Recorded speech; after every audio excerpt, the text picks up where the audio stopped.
रहमान ने लगाया लंगर, तमाम जनप्रतिनिधियों ने लिया हिस्सा। कोरोना काल में भी समाज सेवी अब्दुल रहमान ने की थी गरीबों की मदद। कार्यक्रम में पूर्व बीजेपी प्रत्याशी सीतामऊ विधानसभा के सुरेश अवस्थी आदि लोग हुए शामिल। अनवरगंज थाने का हवलदार नशे की हालत में जीप लेकर निकला, रास्ते में जीप से 2 लोगों को मारी टक्कर। कानपुर में डेंगू और वायरल बुखार का कहर आया नजर। डेंगू से अब तक 35 से ज्यादा मौतें हुई। विशेषज्ञों के अनुसार जब तक अन्य बीमारियों की जांच में पुष्टि ना हो, ऐसे में जीका वायरस की जांच जरूर करानी चाहिए। कानपुर में कई सालों से क्राइस्ट चर्च कॉलेज ग्राउंड में लग रही पटाखा बाजार में इस बार कॉलेज प्रशासन ने ग्राउंड देने से किया इनकार। एसएसपी से बात करने पर भी नहीं बनी सहमति। कोरोना काल में कारोबार ठप होने के बाद आपदा को अवसर में बदला। विजय पांडे ने पपीते की खेती की। 11 महीने की कड़ी मेहनत के बाद मिली सफलता। पपीते के फल ने आर्थिक संकट को किया दूर। यूपी उप मुख्यमंत्री केशव प्रसाद मौर्य ने कांग्रेस को बताया बीमारी, बोले जनता डॉक्टर बनकर कर रही इलाज। जैसे जैसे बीमारी दूर हो रही, वैसे ही राष्ट्रीय समस्या दूर हो रही है।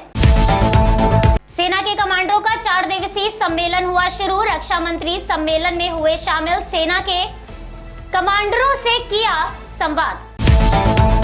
सैन्य कमांडर सम्मेलन में रक्षा मंत्री ने भावी रक्षा चुनौतियों से निपटने की रणनीति पर की चर्चा। बोले सरकार ने सशस्त्र बलों के आधुनिकीकरण और उच्च गुणवत्ता वाली हथियार प्रणाली के उत्पादन के लिए कई पहल की।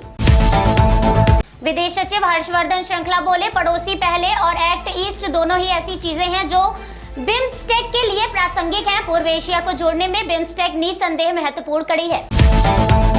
विदेश सचिव हर्षवर्धन श्रृंखला वीडियो कॉन्फ्रेंसिंग के माध्यम से हुई बातचीत में बोले जैसा कि हमारे प्रधानमंत्री ने कहा, बिम्स्टेक अपने लोगों की साझा आकांक्षाओं को पूरा करने और सदस्य राज्यों के हितों की सेवा करने के लिए आशाजनक क्षेत्रीय समूह के रूप में उभरा है। आईएएस रमेश घोपाल की जमीन पर बैठकर बुजुर्ग से बातचीत करते और ठहाके लगाते तस्वीरें हो रही वायरल। आईएएस अफसर की सादगी ने छुआ लोगों का दिल। लखीमपुर हिंसा मुख्य आरोपी आशीष मिश्रा डेंगू की चपेट में, एलाइजा रिपोर्ट पॉजिटिव आई। बेलगाम एयरपोर्ट पर हैदराबाद से बेलगाम आ रही फ्लाइट गलत रनवे पर उतरी, सवार यात्रियों की जान पर बना संकट। दिल्ली विश्वविद्यालय की 3 कट ऑफ सूचियां हुई जारी। विद्यालय के डाटा के अनुसार लगभग 58,000 छात्रों ने विश्वविद्यालय के विभिन्न कॉलेजों के पाठ्यक्रमों में एडमिशन लिया। कर्नाटक में 1ली से 5वीं तक के छात्रों के लिए खुले स्कूल। कोविड-19 गाइडलाइन का कड़ाई से पालन करने के निर्देश। तेलुगु देशम पार्टी के प्रमुख चंद्रबाबू नायडू ने राष्ट्रपति से मुलाकात कर लगाया बड़ा आरोप। बोले राज्य में किस तरह से सरकार प्रायोजित आतंकवाद और माफिया गैंग काम कर रहे हैं। पूरे देश में और अब विदेश में भी ड्रग्स की सप्लाई हो रही है। चंद्रबाबू नायडू बोले देश व आंध्र प्रदेश के इतिहास में किसी राजनीतिक दल किसी दूसरे दल के कार्यकाल पर हमला नहीं किया। नायडू ने बताया राज्य में राष्ट्रपति शासन लगाने और दोषियों को दंडित करने के लिए सीबीआई जांच की हुई मांग। केंद्रीय महासचिव मोहम्मद वसीम के आह्वान पर और केंद्रीय संरक्षक के नेतृत्व में राज्य विद्युत परिषद प्राधिकरण कर्मचारी संघ ने शक्ति भवन पर किया जोरदार प्रदर्शन। लंबित मांगों को पूरा करने की मांग की। उत्तराखंड सीएम बोले प्रदेश में आई आपदा के बाद हम चाहते हैं कि पुनर्निर्माण का काम तेजी से हो, इसके लिए उच्च स्तरीय कमेटी का निर्माण किया जाएगा। दक्षिण पश्चिम मानसून ने पूरे देश में की वापसी। मौसम विभाग बोला मानसून 46 साल में 7वीं बार सबसे देरी से मानसून की वापसी है। सिद्धार्थनगर और वाराणसी दौरे पर पीएम ने भोजपुरी में दिया भाषण। रिंग रोड लोकार्पण कार्यक्रम में पीएम ने धनतेरस से लेकर दीपावली तक लोकल की जमकर खरीदी करने की अपील की। काशी में पीएम मोदी बोले काशी का हृदय वही है, मन वही है, लेकिन काया को सुधारने का ईमानदारी से प्रयास हो रहा है। जितना काम वाराणसी में पिछले 7 सालों में हुआ उतना पिछले कई दशकों में नहीं हुआ। दिल्ली में रणजीत नगर में 6 साल की बच्ची के साथ दुष्कर्म करने वाले आरोपी को 36 घंटे बाद रोहतक जिले के कलानौर के पास से गिरफ्तार किया गया।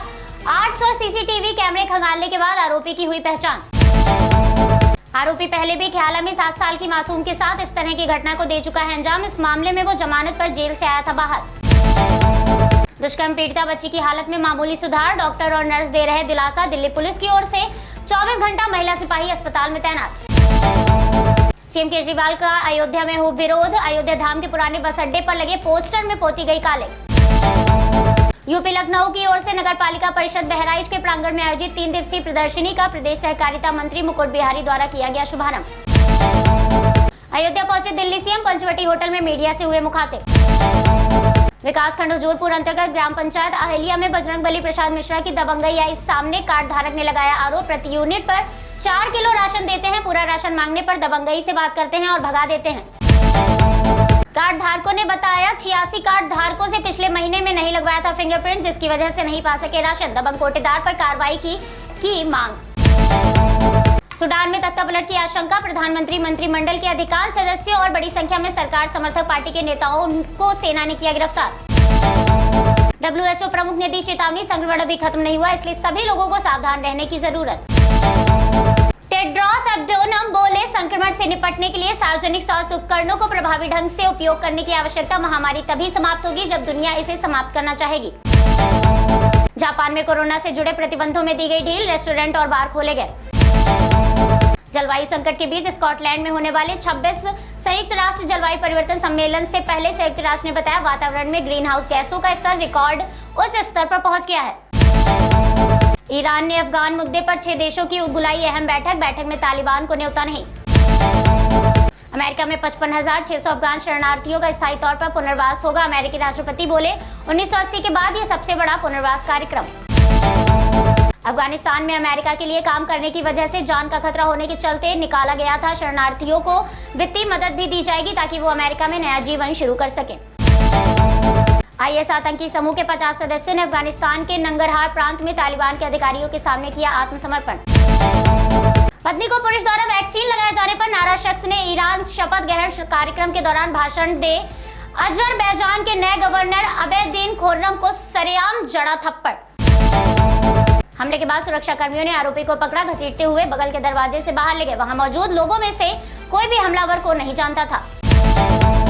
दिलाना छत्तीसगढ़ सीमा पर मुलुगु पुलिस के साथ मुठभेड़ में 3 नक्सली ढेर। पुलिस अधीक्षक ने बताया, नक्सलियों के पास से SLR, AK-47, मशीन गन और विस्फोटक पदार्थ हुए बरामद। भारतीय नौसेना ने पहले परीक्षण स्क्वाड्रन के 6 जहाज पहली बार 4 दिवसीय यात्रा पर श्रीलंका के त्रिंकोमाली बंदरगाह पहुंचे। इस्लामाबाद में प्रतिबंधित कट्टरपंथी इस्लामी समूह के आगे पीएम इमरान ने टेके घुटने। तहरीके लब्बैक ने दी चेतावनी, उसके कार्यकर्ता मंगलवार शाम तक इस्लामाबाद की ओर बढ़ेंगे। बजाज डोमिनार 400 को फैक्ट्री फिटेड टूरिंग एक्सेसरीज के साथ किया जाएगा लॉन्च। ई बाइक गोने की ऐलान, उसे अपनी इलेक्ट्रॉनिक बाइक के लिए 1 लाख से अधिक ऑर्डर मिले, जिसे 2 महीने पहले भारत में किया गया था लॉन्च। हुंडई ने अपनी SUV क्रेटा के स्केच को किया जारी। भारत में दूसरी पीढ़ी की क्रेटा को बीते साल किया गया था लॉन्च। गोजीरो मोबिलिटी ने department of international business trade United kingdom द्वारा आयोजित ग्रेट फ्यूचर शोकेस में HMS डिफेंडर के साथ ई बाइक की अपनी आने वाली नई सीरीज में शामिल 3 इलेक्ट्रॉनिक बाइक्स को किया प्रदर्शित। Honda motorcycle and scooter India अगले वित्तीय वर्ष में अपनी नई एंट्री लेवल मोटरसाइकिल पेश करने की कर रहा तैयारी।